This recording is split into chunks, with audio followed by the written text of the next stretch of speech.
Welcome to JMC Live. It is 9 p.m. Eastern, guys, right here on livestream.com and our official JMC Live website. I want to thank everyone for coming, and I hope that God is speaking to you and helping you, lead you to that path and plan that God has promised and has placed you on. Yes, we're using our new webcam tonight, so everyone should be able to see us a lot better. I want to promote the Armed and Dangerous book. You guys can find this in most of your Christian bookstores, but if not, I think there's a little section somewhere in here where you can get it from the guy by the Barber Publishing people here in Ohio. It's barberbooks.com. A lot of breaking news for the day, for the week. I'm just going to highlight a few things. This Obama dude is announcing his re-election. I didn't really want to pull up an article for it. Everybody knows. He's going again. Some people say Hillary might, others might. Now the most creepiest breaking news, and I don't want to show a picture of it because it's gross. Everybody likes cows, and we eat hamburgers, and what else? We make sausage, and we drink their milk. What if I told you scientists have creepily turned cow milk, which is not a proper enzyme structure for a human, and have implanted into the cow's udders a way to create human breast milk? Oh, excuse me. It makes me sick every time I talk about this. I don't like it. Anyway, are you envisioning another thing? Wait. I'm thinking you're getting sick thinking a baby would have to suck on a Hush. No. Okay. Okay. Anyway, the other thing I wanted to share, and I'm not going to show it, is the Time magazine. The guy, it sounds like he's promoting Qu'ran. I think that is crazy. More earthquakes in Japan, another 7.0 this week. And the main thing I know a lot of people wanted me to get right into, the bread and butter potatoes, is what happened on my campus this week. And it's not just my campus, it's a lot of campuses. It was the fight back. It was over 200 campuses across the U.S. Yeah, over 207. I can get the correct tally as we look at the website here in a minute. Check this out. Fight Back USA, the national teach-in. This was April 5th, and I'm not saying that teachers don't deserve rights. As you see over the left, they're making fun of Glenn Beck and they're making fun of other people. But I have something to share with you that will shock you.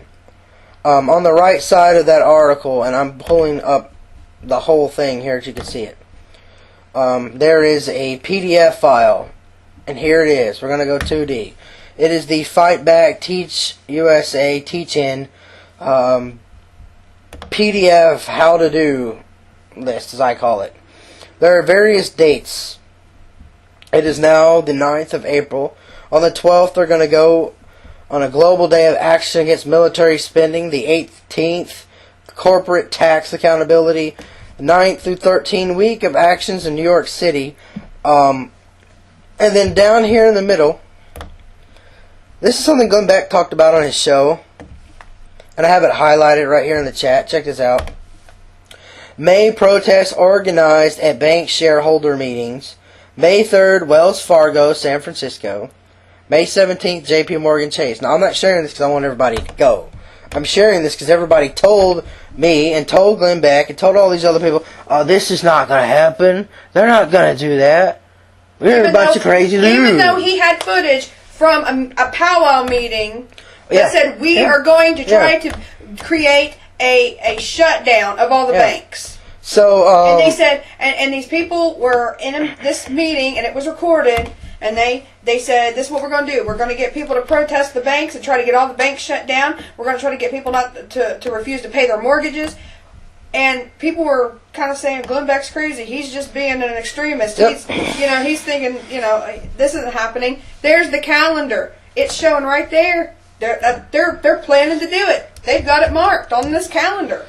Now check this out. This is from the Blaze. This is more of what I was just saying. This is a little clip of exactly, and Miranda has it loaded. Hey, the thing you need to also share, is that they are trying to get college students to go to these protests, and to get these college students across the U.S. to go to these protest meetings. They're offering them college credit to go hold up a sign. Yeah. They're saying, just don't worry about your college degree. Skip class, and we'll give you college credit to go hold up a protest sign and just scream and rant at people. So that's where your money's going, parents, to your kids' college education. All right, Miranda, do you have that clip ready for us? I've got it ready. All right, you guys are looking at. This is going to be Francis Fox Piven. Pig? You said pig. No, I didn't say pig.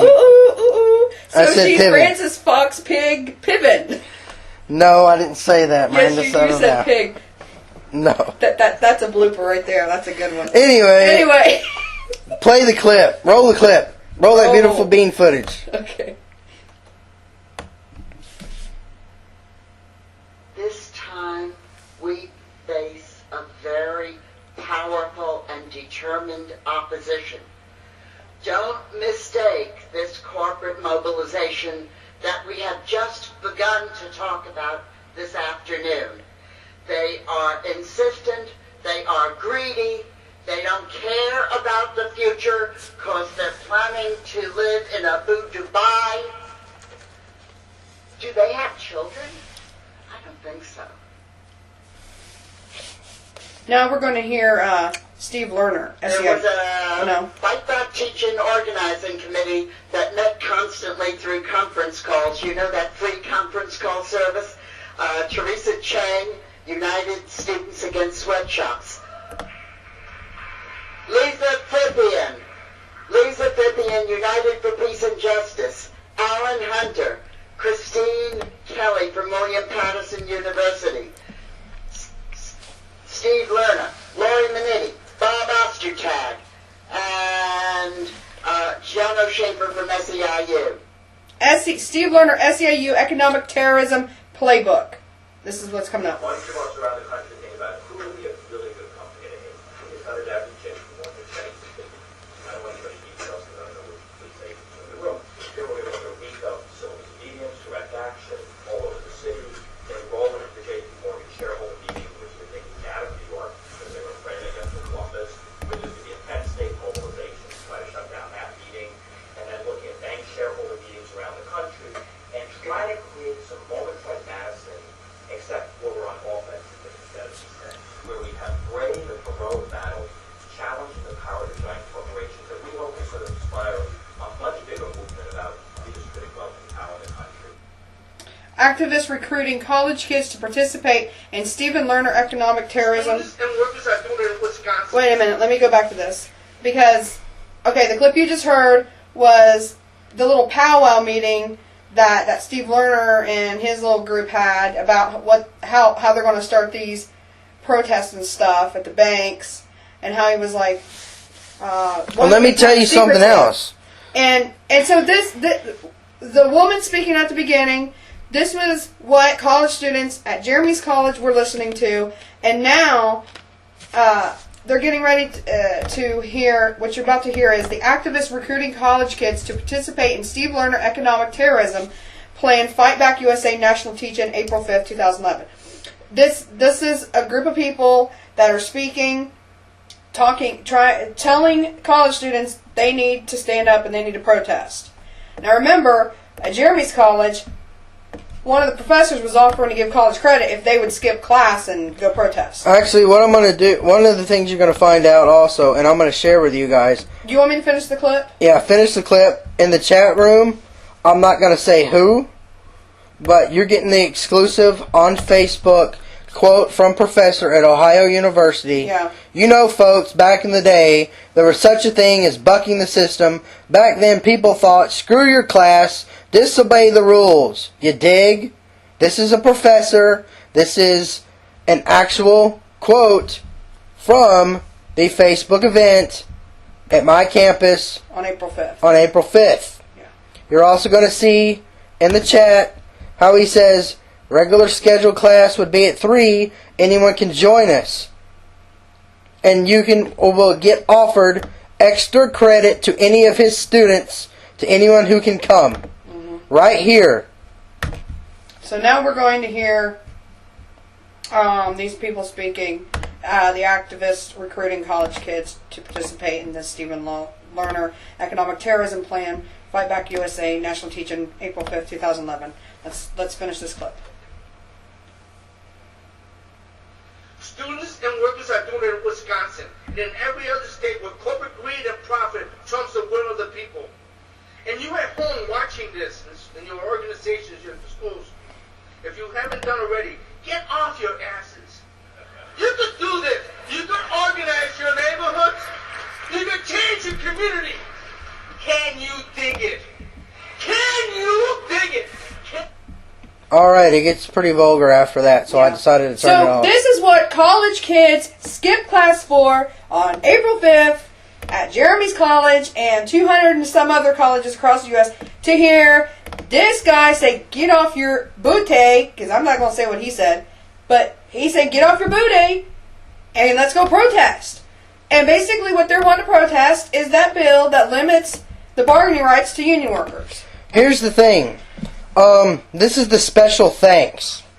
And I'm going to make it as small as possible. My whole thing is, I understand we have a right to protest, but when you tell college students to skip class and offer them college credit to get, basically bribing them to go hold picket signs, and turn them into zombies, that is wrong. Mm-hmm. If they would want to go protest on their own, that's fine. Don't be doing this recruiting crap and offering a bribe to these college students. If you're honest and you're sincere, you don't need to bribe people. Okay, obviously there's something not right there. All right, here's the other thing for you guys, and Miranda hasn't sunk in her head yet. AFL-CIO, which I don't have a problem with unions. A lot of times the unions are good. Yeah. There are a few people in the head of most of the unions sponsored in here that are trying to go in a negative way. Meaning they are so greedy, they want more money. I understand there needs to be a balance. When I was in the military, I got a 1 point or 3 point percentage raise every year because the military pay was off. But you didn't get anything else. You didn't get to go to the union rep and represent anything. Back to what I was saying. In this little special thanks, besides the union stuff, one of the things that is mentioned, and I'll highlight it, is this church. Oh, yeah. That whole speech. Hey, that whole speech that you just listened to. That whole speech that you heard. Can you dig it? That was in a church. That whole event, the main event, what they were doing is they had a webcast. They had a webcast on the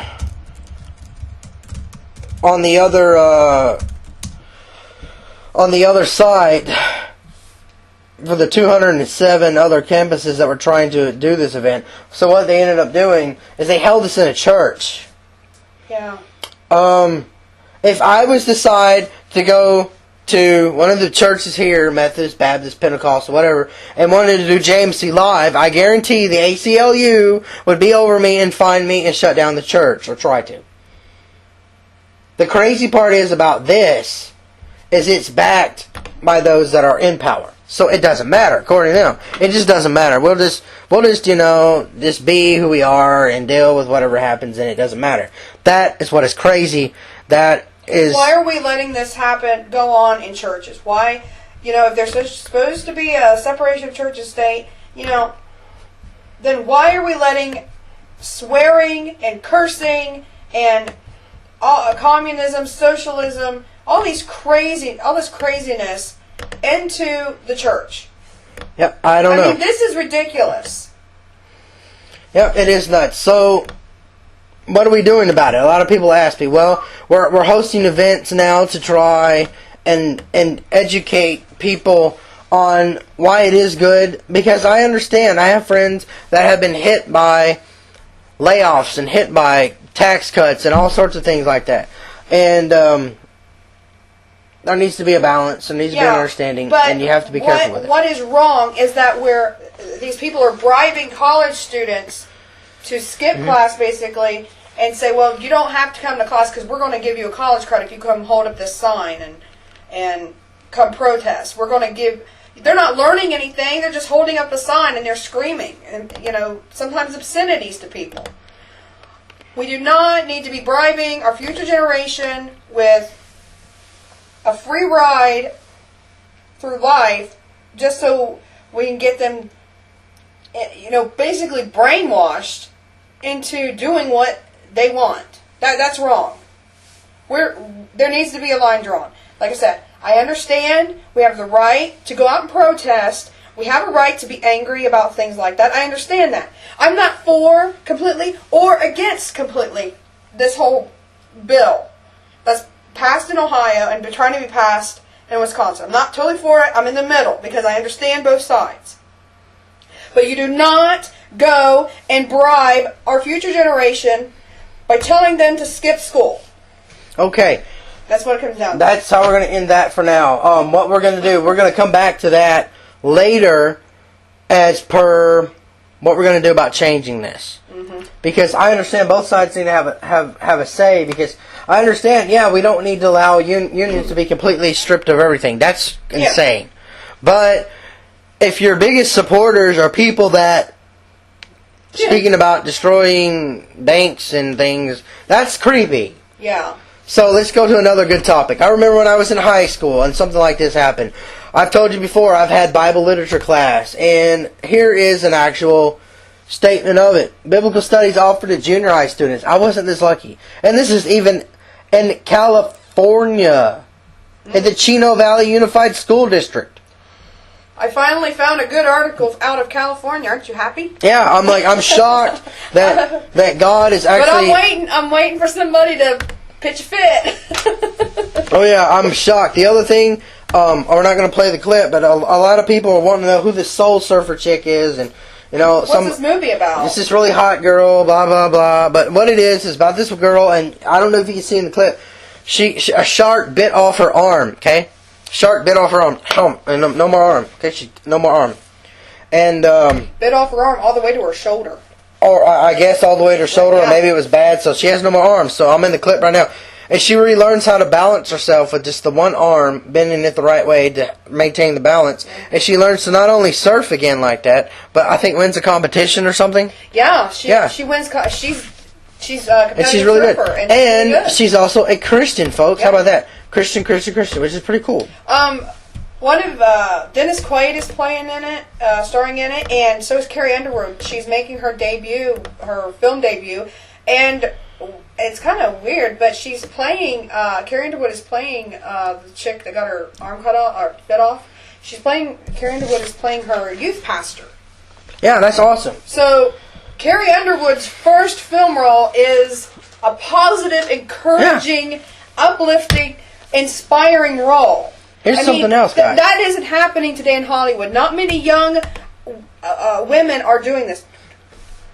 And I hope and pray that she continues in this path to want to do these kind of roles.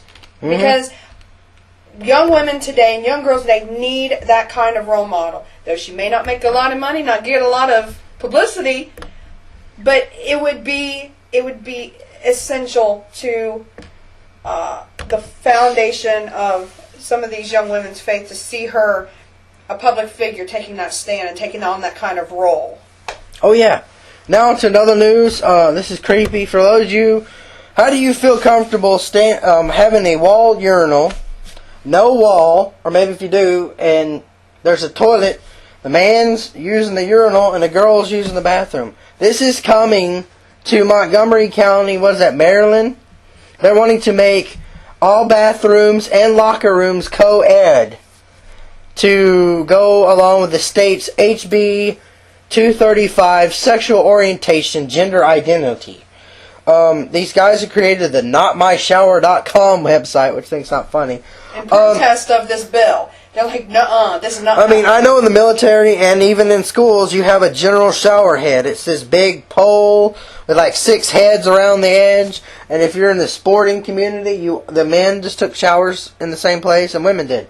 I don't see how you can get away with having men and women in the same shower. You're just asking for something bad to happen. The reason they're protesting is because they think pedophiles and rapists and sick-minded people are going to use this in a way to rape and abuse young girls, women, and so on. Because I might think about it, a 9-10-year-old kid using the bathroom and having to deal with another adult in there. And I mean, I remember when I was a kid, my mom would take me to the bathroom. Think about a little girl that go into a public restroom there, and this big man comes in and... You know, he says, well, I'm a woman on the inside, but yet, in reality, he's a pedophile looking to attack a little girl. This is what they're afraid of. This is mainly why they're doing it, for the safety of children and the innocent and vulnerable. That's what it's coming down to. And now for our first EFN exclusive, we'll have a second one that Miranda personally wrote. I told you guys earlier in the week, and earlier in the month, that Stop the Madness was coming. Alan Davis is on board with us, former CFO of Adena Hospital, and he wrote this article that was sent to the mass media earlier this week. Before the budget crisis, before everything was shut down. If you've noticed, nothing got shut down. Wall Street Journal, USA Today, Fox News, and several other people have been writing about exactly what he's talking about. Social Security, budget assumptions, and budget performance. And Alan has been talking about this for many, many years. He said, I have been trying to get this through the politicians' head. I've been sending letters, sending emails. Nobody will listen to me, and now it's happening. And it's crazy that, we here at JMC Ministries, JMC Live, we're talking about this. I'm like, what does this have to do with anything? Well, let me explain this to you. Real simple. What's going on is our government has said, everyone's talking about inflation. So our government is sitting here freaking out, blowing up about all these different things. It's Social Security, the performance and the ratings and the actual percentages of how they're doing money. Earlier this week, we watched a movie called Inside Job. And it was a documentary about the financial structure and how governments inflated the business market to where anyone can get a loan. Anyone can do these different things. Well, how do you do that? Well, you lower the prices of different things and say different things are not worth as much. What was the movie Quite simple. Watched? That was it, Inside Job. The Inside Job. Yeah. It was a documentary. Matt Damon helped produce. Oh, you have got to watch this movie, people. I'm telling you. I mean, yes, I don't agree with everything Matt Damon does, but this movie totally covers what Alan Davis has been trying to say forever, since we met him. He showed us the letter.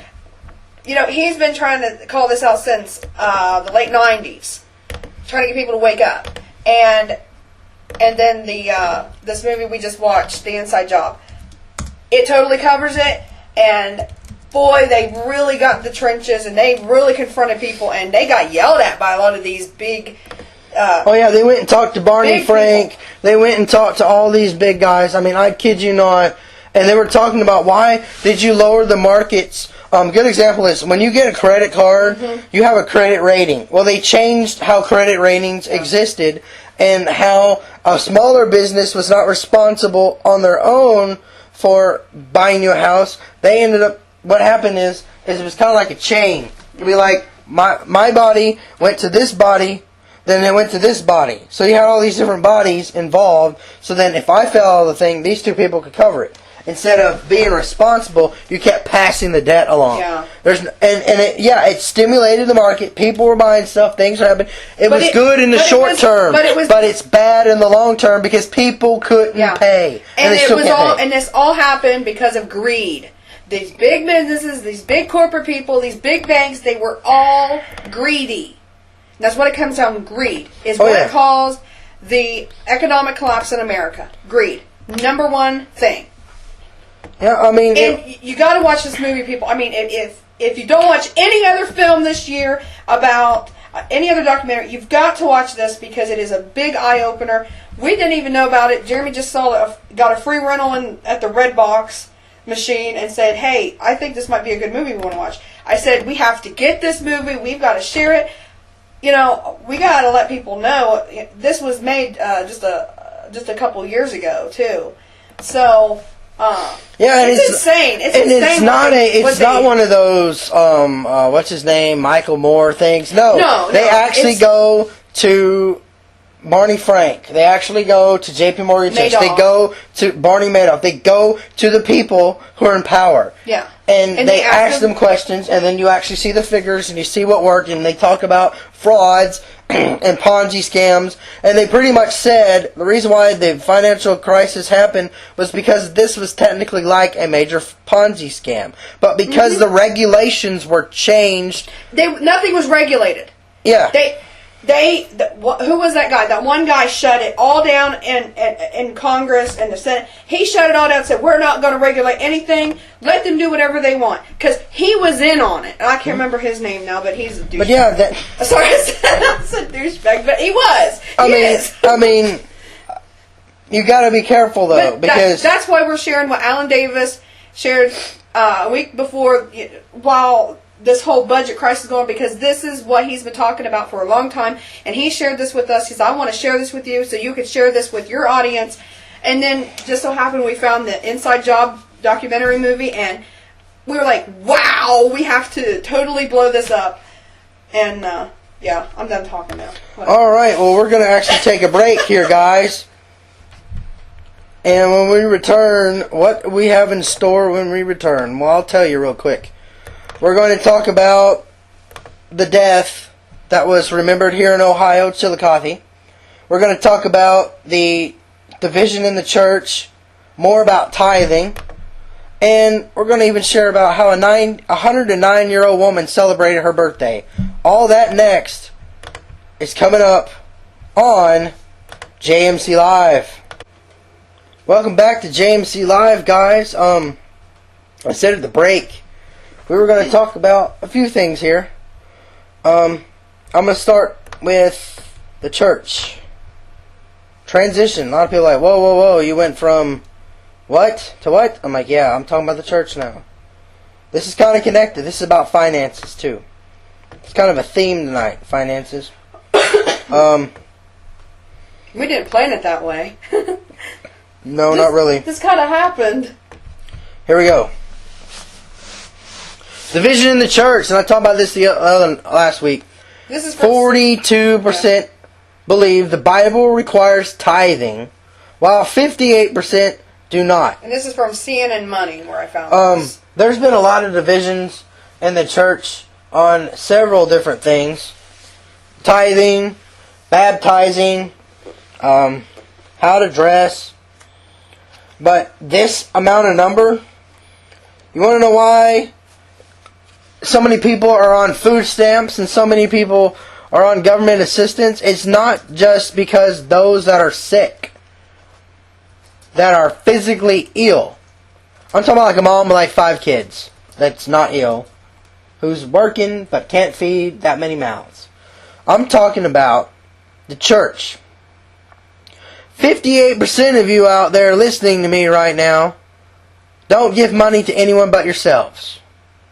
And that 58%, only 35% of you couldn't give if you wanted to. So at least half of this 58% could give, but do not and never will and never have. What do we do to change that?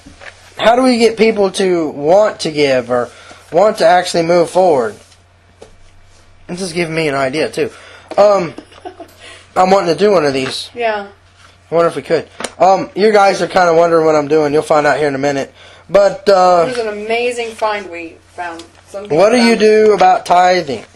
How do you change tithing? Well, what their argument is, it says the Old Testament says nothing about tithing, while the New does. And should there's this division? Should we just follow the Old Testament or the New Testament? And my whole thing is, if the people don't support the church, there will be no church.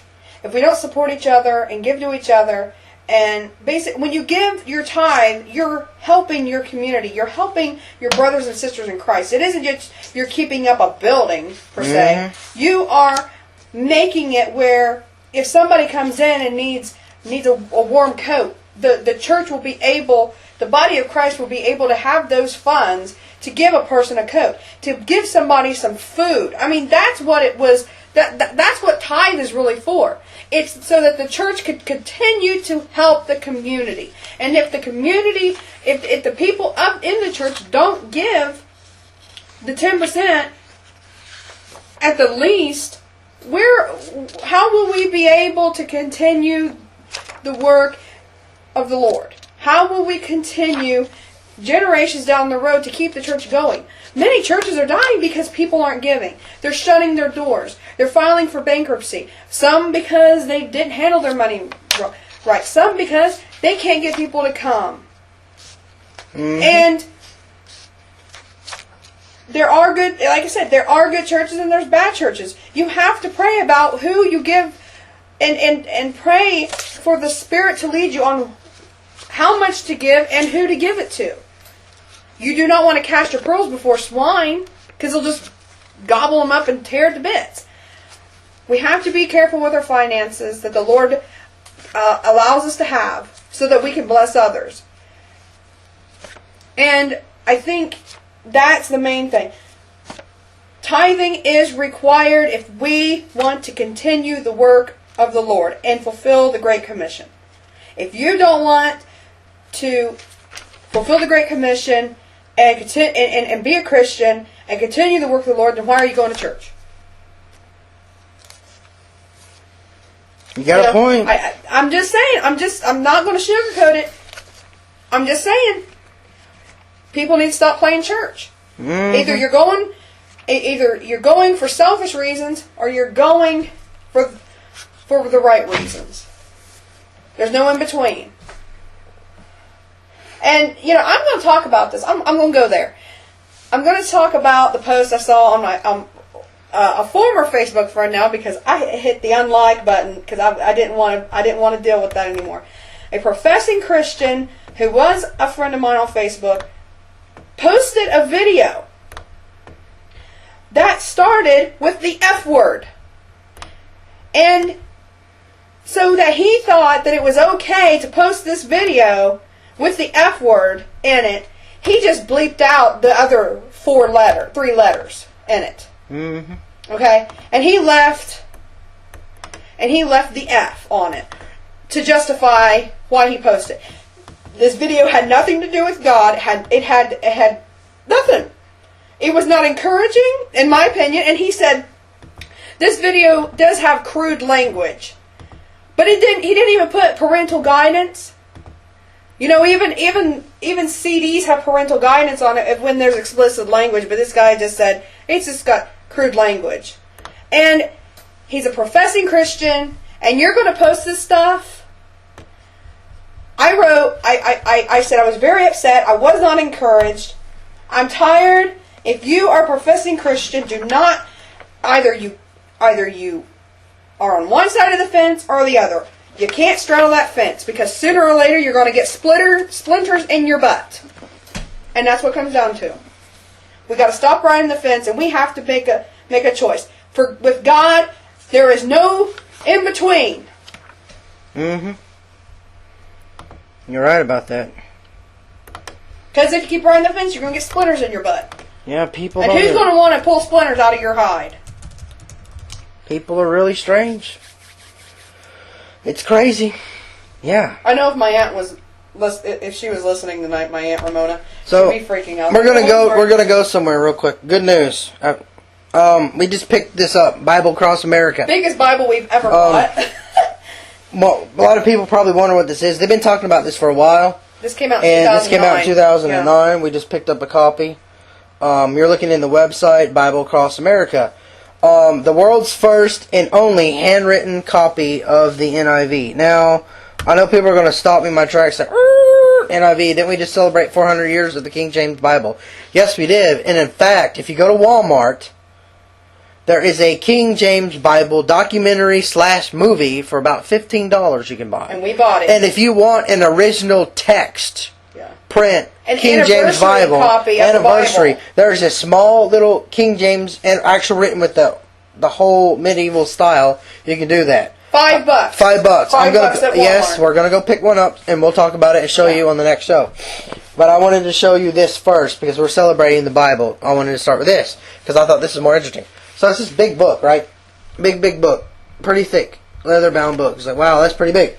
All right, now you open it up, and you're like, what? I'm gonna zoom this in so you can see it. I might need Miranda's assistance holding this. It's heavy. It's really heavy.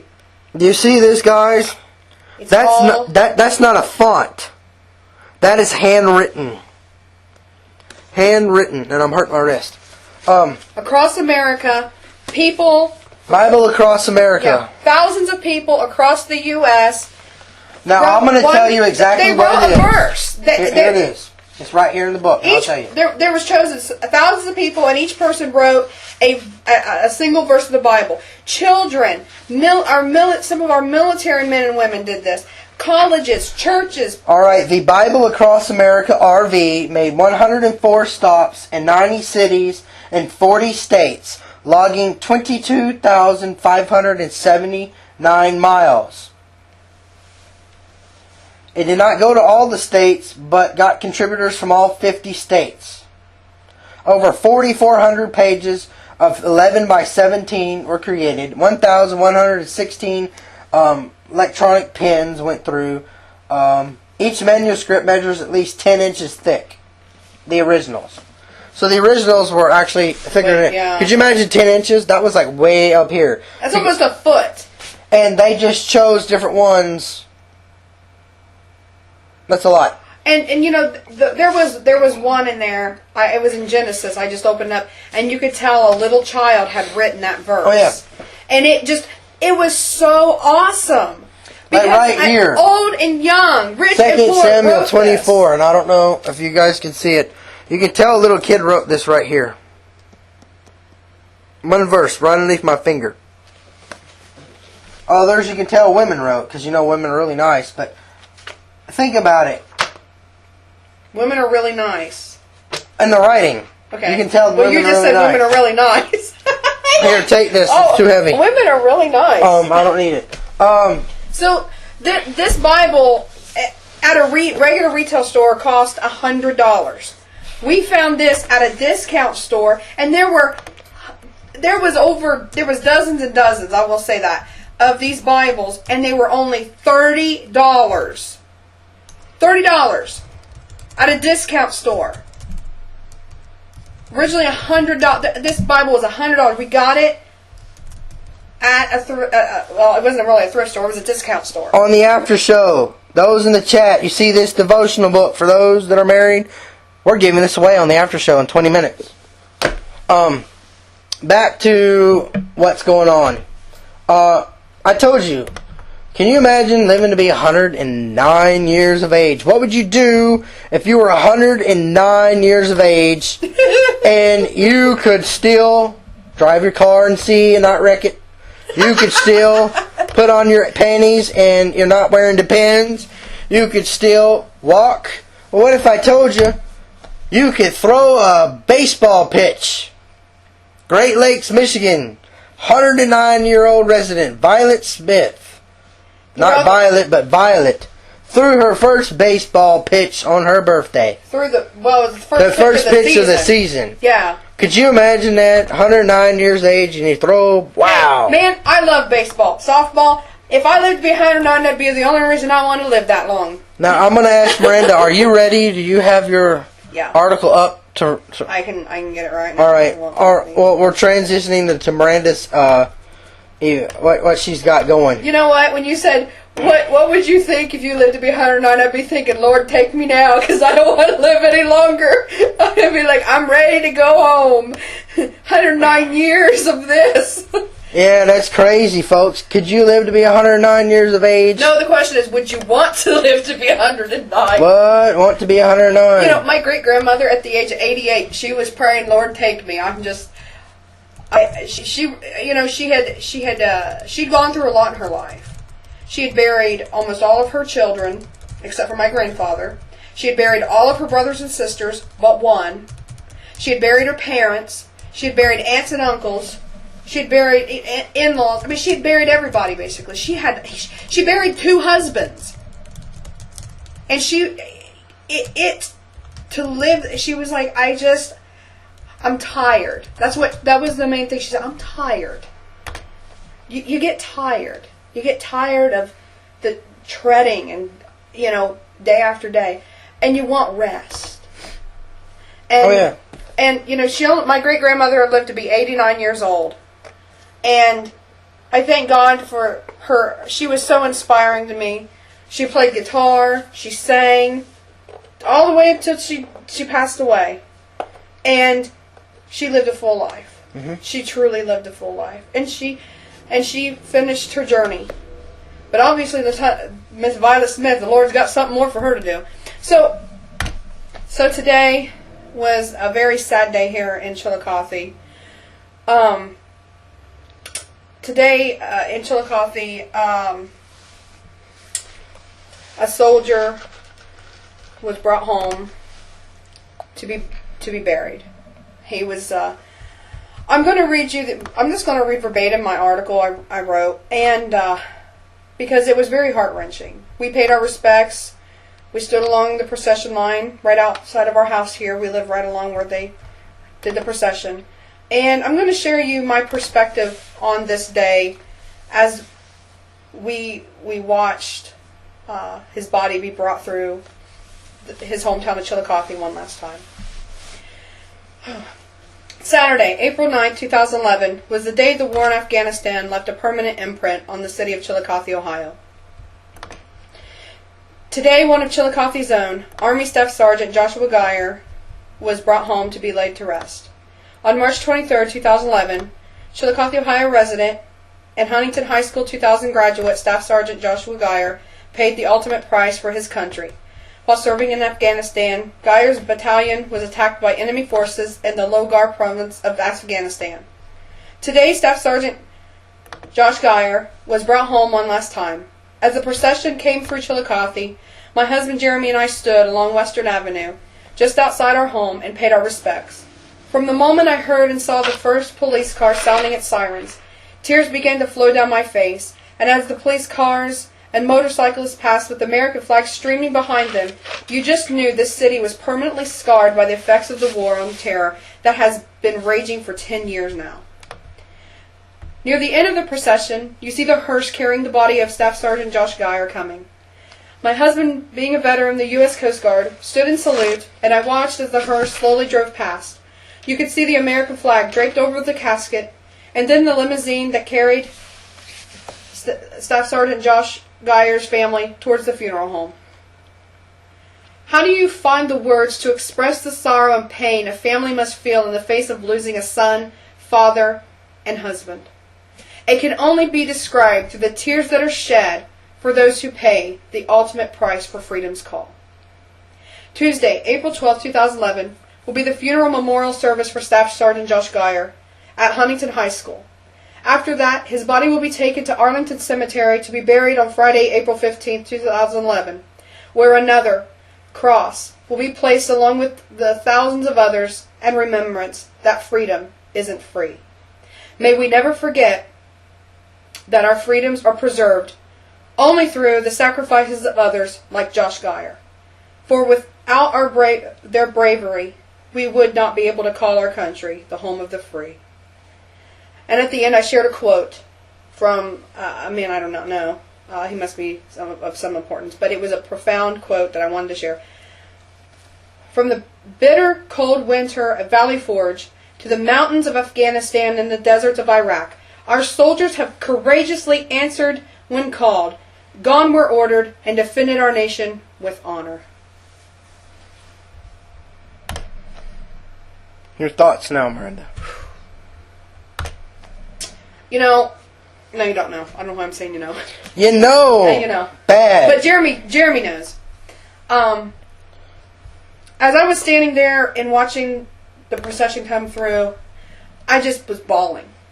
Because this was the first time since the war started in my entire life that I have seen Chillicothe do this. That they have brought back one of the soldiers to their home here in Chillicothe. I believe there were others that have passed away, but they didn't bring them back here. And so this was my first time since the war began to actually see a procession to honor a fallen soldier. And I was very upset because there are many where we live in our area, just neighbors, who are veterans, who are possibly even serving in the reserves.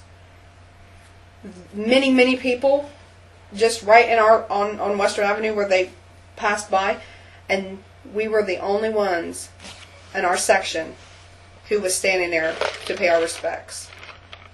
And there were a lot of cars home. We're not talking about those that had to work. We're not talking about those that couldn't attend.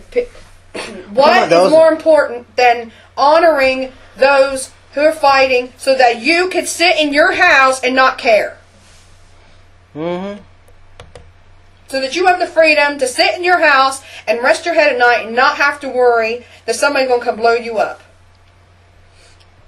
Don't you think they deserve at least that much? Mm-hmm. It wasn't even 20 minutes. It was maybe 10, 15 minutes. And it was over. But I'm embarrassed. I am ashamed that nobody in our neighborhood came out and just stood along the road and just didn't have to salute, didn't have to hold a flag, but just stood there. And to see firsthand just how much freedom really costs. Oh yeah, people. Freedom is not free. People don't know. Freedom is built on the backs of those who are willing to sacrifice it all. Mm-hmm. What are you willing to sacrifice today? Is what I think it comes down to. Oh yeah, people don't. How much are you willing to give? Goes back to the tithing. How much are you willing to give? Do you think you should give your 10%, or do you not think it doesn't matter? I don't need to tithe. I don't need to help the church. I don't need to help my fellow brother and sister. I don't need to go out and pay respects to a soldier who fought so I can have freedom and have peace of mind at night and lay my head on my pillow and not have to worry. I know. The people don't know. So, this article, I wrote this, and you can find it on the Eternal Flame News. It's on the front page right now. As we're speaking, tomorrow might be another story. But you can just type in the search bar at the top and just say, type in Soldier's Death Leaves Permanent Imprint on Ohio Town. We also will be sharing the links to it on all the archive stuff. So you can personally read it. Look at the videos, an aerial video of the procession in Chillicothe here where we live. And let me know what you think, because I write articles, but I don't write a lot because it's really hard to find the time when I'm trying to find all these articles every day to sit down and really write one. But I took the time today. And I had many people read this, and they said, you need to submit this to the Chillicothe Gazette, the newspaper here.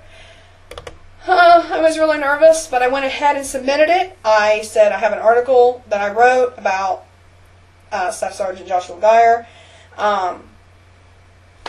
Don't know if maybe it would be something you'd want to put in your newspaper. All right. I'm not really expecting anything, but I submitted it. I listened to the advice of some of my elders, and I went ahead and tried. That's all I did. I tried. Whether it succeeds or fails, I don't know. I'm not worried about it. All right, guys. Well, that's the end of tonight's JMC Live. What we're going to do is we're going to close out tonight, and we're going to transition to the after show. God bless those that listen to the podcast. For you that are in the chat, we're going to be giving away a No Greater Love book. Just one moment. Be right back.